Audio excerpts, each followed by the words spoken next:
উত্তৰ গুৱাহাটীত গছ কটাক লৈ উত্তপ্ত পৰিস্থিতি। বন বিভাগৰ অজ্ঞাতে দীঘেশ্বৰীত দেৱালয়ৰ গছ কাটিছিল আমিনগাঁও শক্তি বিভাগৰ ঠিকাদাৰে।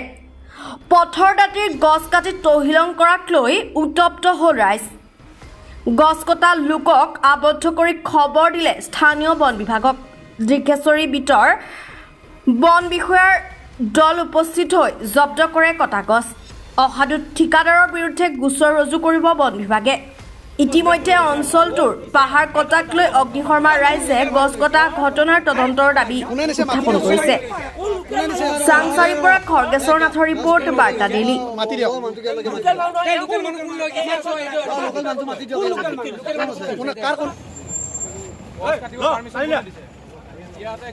আমাৰ মন্দিৰৰ মানুহে গছ সংৰক্ষণ কৰি আছে, আপোনালোকে বাহিৰৰ মানুহে ইয়াতে গছ কাটিব আহিছে।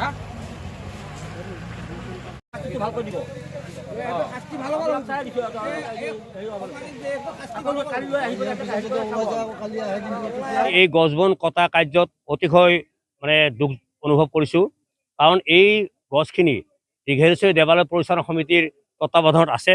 আমি মন্দিৰ পৰিচালনা সমিতিয়ে কোনোদিনে এই গছ ইয়াৰ পৰা কটা নাই। আমাক খৰি লাগে, কিবা লাগে, তথাপিও আমি গছ কটা নাই।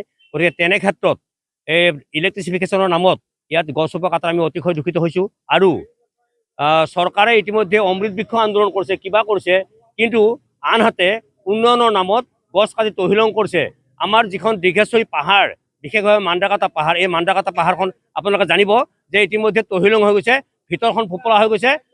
চৰকাৰে অমৃত বৃক্ষ আন্দোলন কৰিছে, অমৃত গছ ৰোৱাৰ কাৰণে ইতিমধ্যে আঁচনি গ্ৰহণ কৰিছে, বিভিন্ন আঁচনি।